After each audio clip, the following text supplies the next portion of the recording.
இத்தனை நாளா வெளிநாடுகளுக்கு டூர் போன பிரதமர் மோடி தேர்தல் வந்துட்டதால இப்ப உள்நாட்டுக்குள்ள டூர் அடிக்கிறாரு. அவர் ஏதோ ஷோ காட்ட வர்றாருன்னு நான் சொல்லல, அவரே ரோடு ஷோ காட்டுறேன்னு சொல்லி இருக்கிறாரு. நேற்று சென்னையில் எந்த இடத்துல ஷோ காட்டினாரு? தியாகராய நகர், டி நகர்னு சொல்றோம்ல சுருக்கமா, தியாகராய நகர். பிரதமர் அவர்களே, ஏன் அந்த பேரு அங்க வைக்கப்பட்டது தெரியுமா? தியாகராய நகர்னு.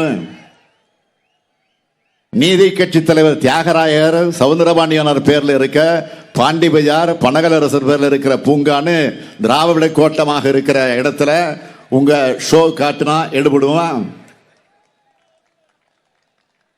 உங்க ஷோ பிளாப் ஷோ ஆன உடனே சமூக வலைத்தளங்கள்ல சென்னை வந்ததை பத்தி எழுதினப்போ சொல்றாரு, சென்னை மெட்ரோ திட்டத்தை விரிவாக்கம் செய்ய போறாராம் மோடி அவர்களை. மாண்புமிகு பிரதமர் மோடி அவர்களை, அந்த திட்டத்துக்கு தடையா இருக்கிறது நீங்க தானே. சென்னை 2ஆம் கட்ட மெட்ரோ ரயில் திட்டத்துக்கு ஒன்றிய அரசு அனுமதி அளிக்காத காரணத்தால் தான் நிதி இன்னும் கிடைக்கல. அதனால திட்டப்பணிகள் தாமதமாகுது. கடந்த 2020 ஒன்றிய உள்துறை அமைச்சர் இந்த திட்டத்துக்காக அடிக்கல் நாட்டினார். ஆனா அனுமதி கொடுக்கல. நான் முதலமைச்சரான பிறகு நடந்த முதல் சந்திப்பில் இருந்து கோரிக்கை வைக்கிறேன். பிரதமரை நேரில் சந்திச்சும் பலன் இல்லை. மதுரை எய்ம்ஸ் மாதிரி சென்னை மெட்ரோவும் அடிக்கலோடு நிற்க கூடாதுன்னு இப்ப மாநில அரசோட நிதியிலிருந்து மெட்ரோ பணிகள் நடந்துகிட்டு இருக்கு. இதனால கடுமையான நிதி நெருக்கடி ஏற்பட்டு பணிகள் ஸ்லோவா நடக்கிற நிலைமை. இந்த பணிகளால் ஆண்டுக்கு நமக்கு ஆகிற செலவு எவ்வளவு தெரியுமா? 12,000 கோடி ரூபாய். இத்தனை குளறுபடிக்கும் காரணம் பிரதமர் மோடி. ஆனா இத்தனையும் மறைச்சு பச்சை போய் பேசுறாரு. சென்னையில ஷோ காட்டினா மோடி அவர்கள் காலையில வேலூர் போயிருக்காரு. அங்க அவர் இந்தியில பேசுறப்போ கூட்டம் கை தட்டுது. பலருக்கு என்ன சந்தேகம்னா, வெளி மாநிலங்களிலிருந்து கூட்டத்துக்கு ஆட்களை அழைச்சிக்கிட்டு வராங்களா என்ற சந்தேகம் வந்துருச்சு. இதுல தமிழ்நாட்டை வளர்க்க போறேன்னு இந்தியில பேசி சபதம் எடுக்கிறாரு. தமிழ்நாட்டை வளர்க்க போறேன்னு சொல்லி இந்தியில பேசி சபதம் எடுக்கிறாரு. பிரதமர் மோடி அவர்களே, திராவிட மாடலில் தமிழ்நாடு வளர்ந்திருக்கிறது, வளர்ந்து கொண்டிருக்கிறது, வளர்ந்து கொண்டே இருக்கும். இதை எந்த மோடி மஸ்தான் வித்தைகளாலும் தடுக்க முடியாது. அப்புறம் வழக்கம் போல குடும்ப அரசியல், ஊழல் கட்சின்னு தேஞ்சு போன ரெக்கார்டைய பேசியிருக்காரு. இதுக்கு நான் எத்தனையோ முறை விளக்கம் சொல்லிட்டேன்.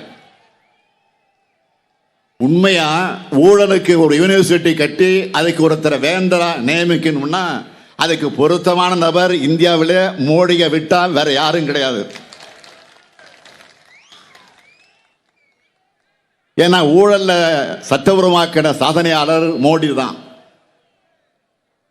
எப்படின்னு கேட்கிறீங்களா? தேர்தல் பத்திரங்கள் மூலமா ஊழல் பணத்தை நேரடியா கட்சி அக்கௌண்ட்டுக்கு வரவும் பிஎம் கேர்ஸ் நிதியை உருவாக்கிட்டு உத்தமர் தான் மோடி. வாஷிங் மெஷின் வச்சு ஊழல் அரசியல்வாதிகளை பாஜகவில் சேர்க்கிறது மோடி. ஊழலை பத்தி பேசலாமா? அடுத்து தமிழ் பண்பாட்டுக்கு திமுக எதிரியா இருக்குன்னு பேசி இருக்கிறார். மாண்புமிகு பிரதமர் மோடி அவர்களே, உங்க வாட்ஸ்அப் யூனிவர்சிட்டியில படிக்க கூடாது, புத்தகங்களை வாங்கி படிக்கணும். பிறப்புக்கும் எல்லா உயிருக்கும் இதுதான் தமிழர் பண்பாடு. யாதும் ஊரை யாவரும் கேளு, இதுதான் தமிழர் பண்பாடு. பிரிவினைவாதை அரசியல் செய்கிறது யார்? சாதியாலும் மதத்தாலும் மக்களை பிளவுபடுத்துற நீங்க திமுகவை குற்றம் சாட்டலாமா? இப்போ கூட சமூக நீதியை பேசுற காங்கிரஸ் தேர்தல் அறிக்கையை முஸ்லீம் லீக்கினுடைய தேர்தல் அறிக்கைன்னு ஏழை செஞ்சிருக்கிறாரு, விமர்சனம் பண்ணியிருக்கிறாரு. இது பிரிவினைவாத அரசியல் செய்கிறது யாரு? 10 ஆண்டு காலம் இந்தியாவோட பிரதமராக இருந்துட்டு சாதனையா எதையும் சொல்ல முடியாம இப்படி மக்களை பிளவுபடுத்தி பேசுறோம்னு வெட்கப்படணும். நீங்க 10 ஆண்டு காலம் ஆட்சியில் ஏற்பட்டிருக்கக்கூடிய வேதனைகள் நம்மால் மணிக்கணக்கில் பேச முடியும். தமிழ்நாடு வேண்டாம்னு புறக்கணிச்ச மோடிக்கு ஒரே முழக்கத்தில் நாம் சொல்ல வேண்டியது வேண்டாம் மோடி. சொல்லுங்க, வேண்டாம் மோடி, வேண்டாம் வேண்டாம் வேண்டாம், இன்னும் சத்தமா வேண்டாம்.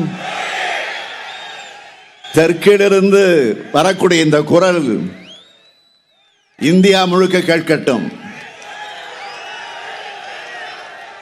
தமிழ்நாட்டு வளர்ச்சியை தடுத்தா, தமிழ் மொழியை புறக்கணிச்சா, தமிழ் பண்பாட்டு மேல தாக்குதல் நடத்தினா தமிழ்நாட்டு மக்களுடைய பதில் எப்படி இருக்கும்னு ஏப்ரல் 19ஆம் தேதி உங்கள் வாக்குகள் மூலம் நீங்கள் காமிக்கணும். அமைதியான இந்தியா தான் வளர்ச்சியான இந்தியாவா வளர முடியும். நம்ம எதிர்கால தலைமுறைக்கு அமைதியான இந்தியாவை உருவாக்கி வழங்குகிற கடமை வாக்காளர்களான உங்க ஒவ்வொருத்தருக்கும் இருக்கு. அதை மனசுல வச்சு இந்தியா கூட்டணிக்கு நீங்க வாக்களிக்கணும். அதை கேட்கறதுக்கு தான் நான் இங்கே வந்திருக்கிறேன். இந்தியா கூட்டணி ஆட்சி அமைஞ்சா இந்தியா வளம் பெறும். குறிப்பா தமிழ்நாடு அதிகமாக வளம் பெறும். இங்கே திராவிட மாடல் ஆட்சியை நாம அமைச்சு 3 ஆண்டு காலமா பல்வேறு சிறப்பான திட்டங்களை தீட்டி வரோம். பெருந்தலைவர் காமராஜர் அவர்கள் குழந்தைகளை பள்ளிக்கு நோக்கி வரவழைக்கணும்னு மதிய உணவு திட்டத்தை ஆரம்பிச்சார். பெற்றோர்கள் பலர் வேலைக்கு போறதால காலையில பள்ளிக்கு வர குழந்தைங்க சாப்பிடாம வராங்கன்னு தெரிஞ்சுக்கிட்டு உங்க ஸ்டாலின் தொடங்கி இருக்கக்கூடிய திட்டம் தான் காலை உணவு திட்டம். 16 லட்சம் குழந்தைகள் பசியாரும் இந்த திட்டத்தை பற்றி சமீபத்தில் ஒரு ஆவணப்படம் பார்த்தேன். அதுல ஒரு பெற்றோர் சொல்றாங்க, சாம்பார்ல நிறைய காய்கறிகள் போட்டு செய்யறாங்க, இதனால குழந்தைகளுக்கு ஊட்டச்சத்து போதுமான அளவு கிடைக்குதுன்னு சந்தோஷப்பட்டு பேசுறாங்க. இன்னொரு தந்தை சொல்றாரு, இப்பெல்லாம் நாங்க வீட்டில் செஞ்சா கூட பசங்க சாப்பிட்றது இல்லை, ஸ்கூல்ல ரொம்ப நல்லா இருக்கு அங்க போய் சாப்பிட்றேன்னு சொல்றாங்க. நண்பர்களோடு போட்டி போட்டுக்கிட்டு நல்லா சாப்பிட்றாங்க. 7:30 மணிக்கெல்லாம் சுட சுட சாப்பாடு வந்துருது அப்படின்னு பேசியிருந்தார். இப்படி ஏழை எளிய நடுத்தர குடும்ப பெற்றோர்களின் கவலையை போக்கி நம்ம குழந்தைகளுடைய ஆரோக்கியத்தையும் அவங்க வகுப்புல சோர்வில்லாம தெம்பா பாடங்களை கவனிக்கவும் இந்த திட்டம் வழிவகுத்திருக்கு. அது மட்டுமில்ல, இதனால எடை குறைவா இருந்த மாணவர்களோட எடை அதிகரிச்சிருக்கு. ஏன் மாணவர்களுடைய வருகை, பள்ளிக்கு வரக்கூடிய வருகை அதிகரிச்சிருக்குன்னு ஆய்வு முடிவுகள் வந்திருக்கு. இந்த புரட்சிகர திட்டத்தை இந்தியாவில் இருக்கக்கூடிய மற்ற மாநிலங்கள் மட்டுமல்ல, வெளிநாடு அமெரிக்காவுக்கு பக்கத்தில் இருக்கிற மிகப்பெரிய வளர்ந்த நாடு, வளர்ச்சி பெற்ற நாடு கனடா நாட்டிலையும் அறிமுகப்படுத்த போறதாக அந்த நாட்டு பிரதமர் அறிவிச்சிருக்கிறார்.